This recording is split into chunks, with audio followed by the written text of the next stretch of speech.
Pessoal, então a hemorragia é definida como extravasamento de sangue pelos vasos sanguíneos devido a uma ruptura da parede vascular. Ah, essa é a definição. Aí a gente tem ali os tipos de hemorragia, né? Então, o primeiro, sistema vascular. Então, o sistema cardiovascular é composto pelo coração e pelos vasos sanguíneos, são artérias, veias e capilares, né? As artérias são responsáveis por levar o sangue do coração para todo o corpo, né? O sangue oxigenado. As veias já levam o sangue, trazem o sangue de volta para o coração. E os capilares ligam as artérias e as veias para levar o sangue aos tecidos e fornecer o oxigênio às células. E aí a gente sempre pensa naquela questão, né? Uma hemorragia arterial é muito mais grave do que uma hemorragia venosa, né? É isso? Depende, né? Às vezes eu tenho uma artéria pequena com fluxo baixo e eu tenho uma veia, por exemplo, calibrosa, né? Então, ou eu tenho aquela que a gente mostrou na aula ontem, aquela escoriação lá com capilar, que é toda a região, né? Então depende, né?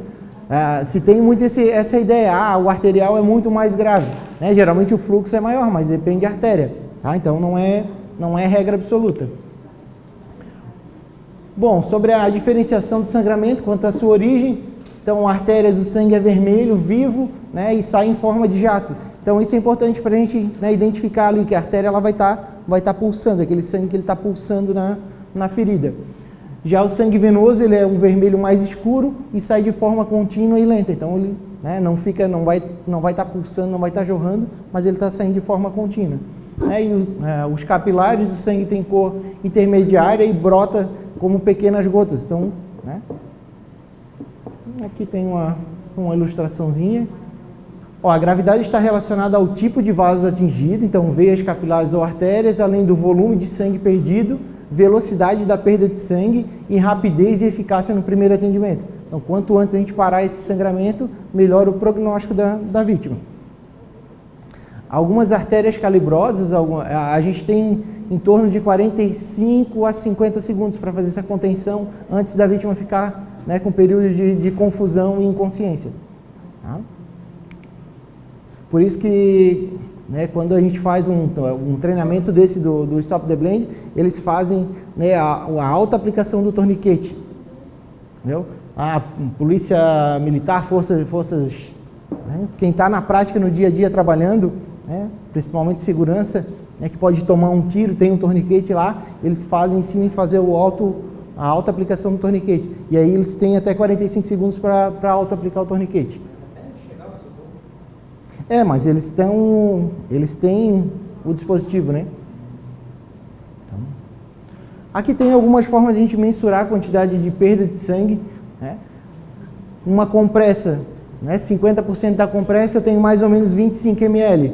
Né? Uma compressa quase toda encharcada eu tenho cerca de 50 ml. Uma compressa toda molhada eu tenho mais ou menos 75 ml. Né? E uma compressa pingando eu tenho 100 ml. Mais ou menos uma forma da gente calcular. E aí isso aqui também é legal, ó.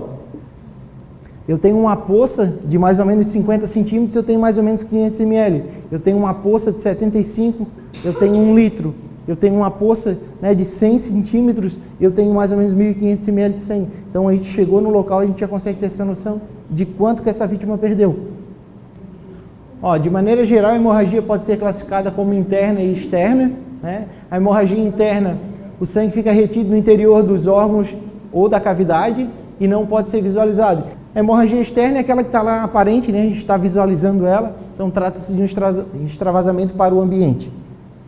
Aí a gente tem a condição de choque, que a gente vai avaliar, né? Quando o paciente está em choque, que é definido como um estado de hipotensão celular generalizada, né? No qual a liberação de oxigênio em nível celular é inadequada para atender às necessidades metabólicas. Então eu tenho um suprimento de sangue inadequado e o paciente apresenta vários sinais.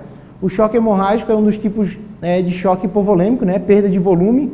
É uma condição com risco de morte que resulta da eventual perda de mais de 15% de sangue do corpo, ou seja, ali, né, 15% em média a gente tem 5 litros de sangue no corpo, dependendo do porte da pessoa, né? Podemos classificar, então, o choque de 4 formas, isso aqui é importante para quem pretende ir para o pré-hospitalar, né? Ó, a falha da circulação cerebral ocasiona diminuição do nível de consciência da vítima. Então, se a gente chegar numa cena e eu tiver uma vítima confusa na cena, uma cena de trauma, até que se prove o contrário, a gente fala de hipovolemia, déficit de oxigenação.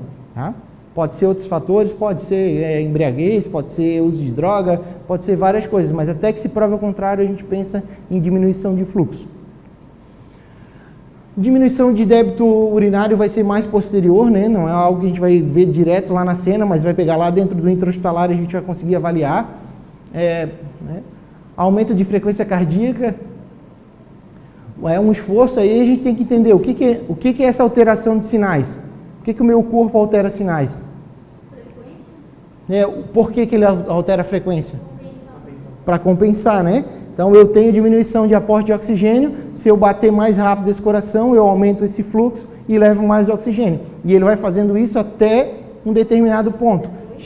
Isso, depois ladeira abaixo, é bem essa lógica mesmo. Ele tenta compensar, até ele entender que não consegue mais compensar, e aí é como se ele dissesse assim, não, agora eu vou me resguardar e vou diminuir o meu metabolismo. E é onde o paciente... Bom, com o agravamento do choque, o músculo cardíaco comprometido desenvolve a bradicardia, e aí pode evoluir para a parada cardiorrespiratória.